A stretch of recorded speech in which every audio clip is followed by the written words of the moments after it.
Hello everyone, my name is Christian, welcome to my hobby blog.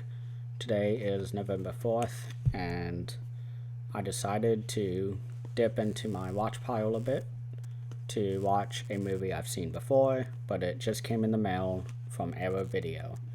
It is Ridley Scott's Legend from 1984 or 5. I can't remember. It's one of those, I know that for a fact.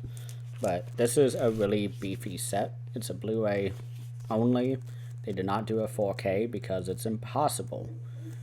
The film scan is just so beat up and just unusable in terms of upgrading to 4K. Ridley Scott himself came out and said that they tried. They really did. This was a 4K release when I pre-ordered it. I understand. So, reading the essays about this movie and finding out that the original vision was 2 hours long, and then the director's cut, which this comes with, got taken like 40 minutes off, or no, it took off 20 minutes to get to the director's cut, and then another 20 minutes, maybe 30 minutes was taken off for the theatrical US cut. And they also replaced the music from whoever the Joe Goldstein, I think. He's a composer that you've probably heard of before. I can't remember his first name, but his last name is Goldstein. He did many scores throughout the 80s and the 90s. But first, let's talk about the packaging. So when you slide it out, it comes with many different things. So this is what the box looks like. Look at the back. Really, really cool. Pretty awesome spine. There's a different release of this by Zavi, I believe, was Just the Devil, played by the amazing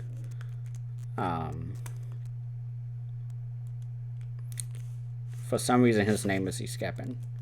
Tim Curry, who was also in Rocky Horror Picture Show and It, the TV movie. Probably the worst Stephen King fucking adaptations ever. I hate it. But we're not talking about that today. So you open it up and the first thing you see is actual developed photographs. I'm not going to take it out, but this is one of many. Also comes with pictures of the trolls and the goblins, the dwarfs, the woodland creatures, and our main cast, who is played by Tom Cruise and somebody else who probably never started a movie again. Poor her, because she was great. Also comes with a poster, which I'm not going to expand out. Comes with an amazing essay book. I'll kind of just show a couple pages. You can see there's many essays. 2 or 3 of them are completely new, written this year by film scholars from all over the world. And lastly, we have the actual case, which comes with 3 discs, I believe. 2 discs. So you can see there, and it comes with even more pictures. So this is a really beefy set. So I love the set. It looks really great. I don't know if I will ever look at the photographs again, but I'll keep it. If I ever end up selling it, somebody will appreciate them. But what this movie is about a young woman and young man who is played by Tom Cruise. They are in love. The girl is a princess who is just kind of in touch with the lower class peasants that live in this fantastical world.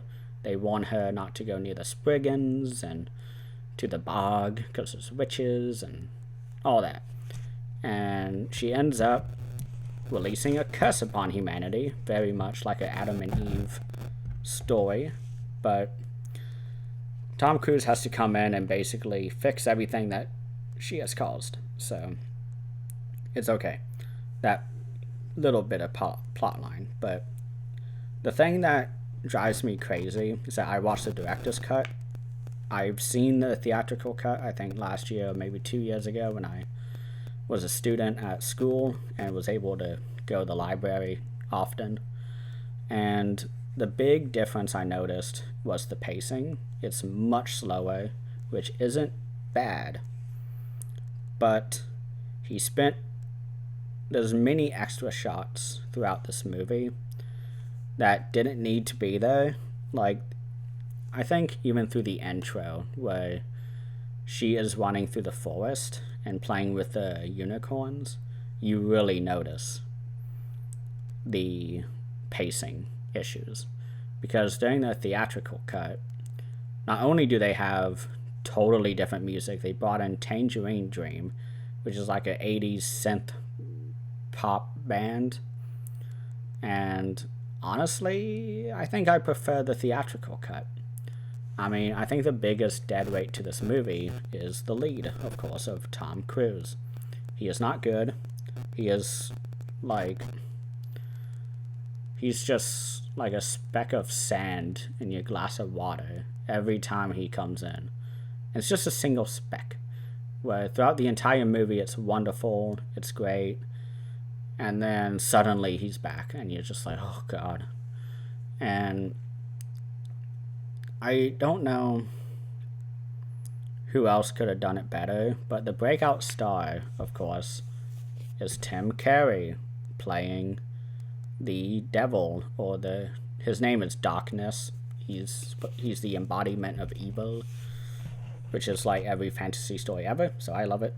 Very D&D like, and this came out around the heyday of D&D, once it got really popular in the 80s. But the creature design was done by the same guy who did The Thing, same special effects artist. And when I read that, I was like, yeah, I'm not surprised. It's amazing, really well done. I'm still confused on how he did the horns, because it comes out to like way up here. I'm trying to find, so I'm in the picture way out here, and it looks really heavy. But one supporting character who I'm surprised by, there's two of them really. The first one is Shivan Khan, who actually is the stunt double for Elijah Wood in Lord of the Rings. He's playing Frodo when they needed just shots of, the Hobbit's back, and, they could just hire some little people in order to play, because, everyone else in the world is supposed to be bigger than hobbits, So, especially in the scenes with Gandalf, because Gandalf is slightly bigger than the humans throughout this world. And so usually they would have, like, smaller people of stature come in. And Shivan Khan is very famous. He always came in when he needed to, and always played the stunt doubles. I mean, this is from the 80s, so it's, 15 years before Fellowship of the Ring. And he's like in his 20s, maybe 30s, so he's in his 40s by then. And he came back again to play Bilbo's stunt double in The Hobbit. And he's wonderful in this movie. I enjoy him. I remember watching this for the first time, being like, hey, it's that guy.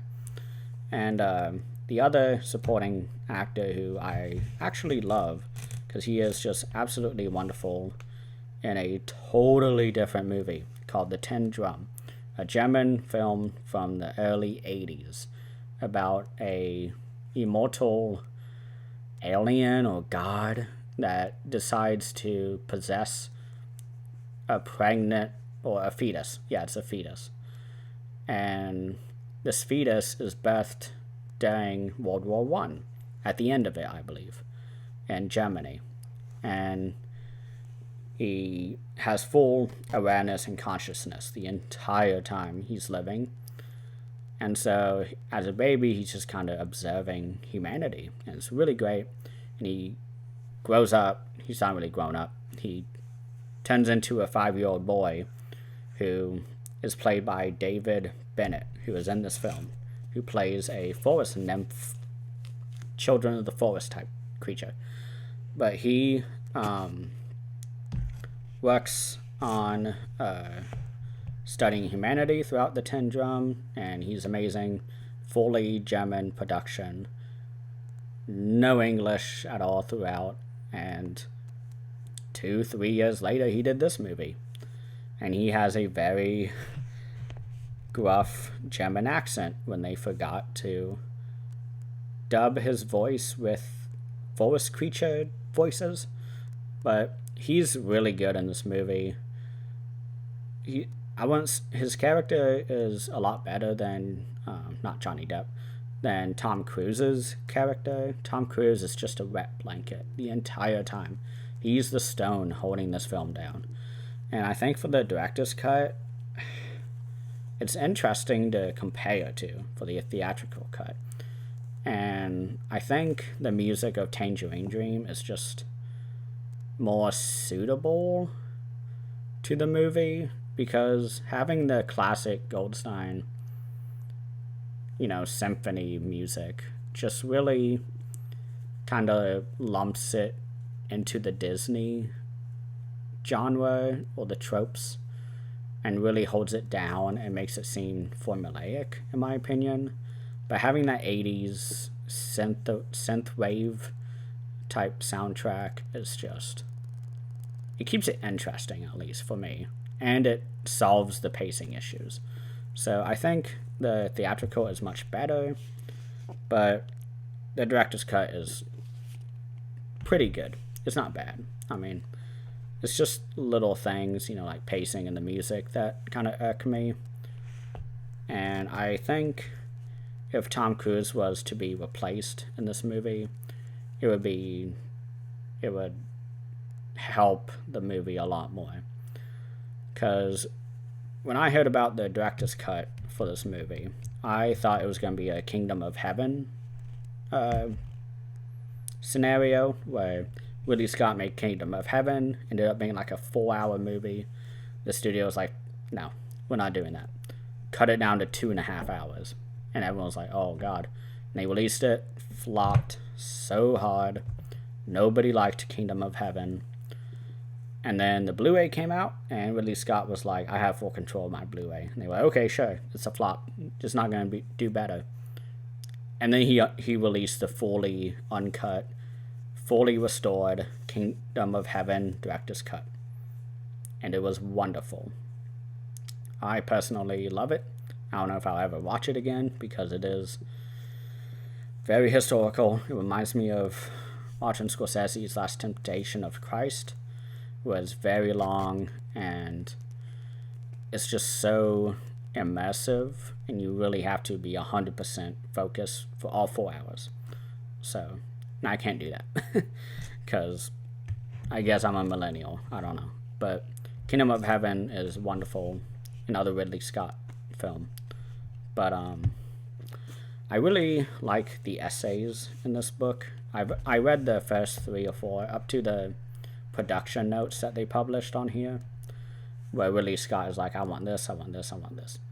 And I think my favorite one is the one that explores what the meaning of fairy tales are, and looking at how this movie relates to the 1600s, 1700s, and even 1800s, like fairy tale paintings and short stories, poems, all that. Looking at Brothers Grimm, looking at Gretel and Hansel and Gretel. I'm thinking of the Oz Perkins movie.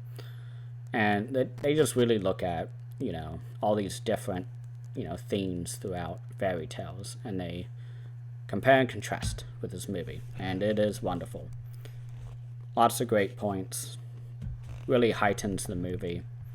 I did not watch any on-screen supplements because I didn't really want to, but this was really wonderful. This release is really good.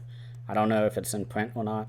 I haven't heard any word. Not many people were getting this because they were like, boo, 4K is gone, without realizing why they can't do a 4K. This is the best it's ever gonna look. Get yourself a copy before it sells out. That's just the truth. So I think that's it. I don't know what else to talk about in regards to this movie. I really like the music of the theatrical cut and the pacing of the theatrical cut. The director's cut is fun to analyze and compare and contrast, but for some reason, Ridley Scott felt the need to make each scene 3 minutes longer each. And of course, the makeup is phenomenal. I didn't even talk about the goblins in this movie. I mean, Blix is just hilarious. Every line he makes, he ends it with a rhyme. The little dwarven creatures that follow Tom Cruise, they are wonderful. We have a pixie that follows Tom Cruise around. And in the essay, there's a really great point talking about how that pixie is very reminiscent of various legends and fairy tales that, although they'll help the main character, they try to sexually tempt the person into breaking their vows with someone they are promised to. So it's interesting. I highly recommend the essays. They definitely make the movie a little better. They explain kind of the overall the overall Ridley Scott filmography throughout the movie, or throughout the essay, and kind of discuss how this is really the most bizarre of his movies, but when you compare it overall to all of his movies, like when it came out, it was really bizarre. It was his third movie, I think, fourth, and everyone was like, what is this? And it barely made enough money. Like, it barely made back its money. And so, but nowadays, everyone's like, yeah, that's Ridley Scott right there. But I think that's it. I've talked long enough. I guess I'll release this on Friday, looking at the calendar. So, thank you all for watching. Hope you guys enjoy.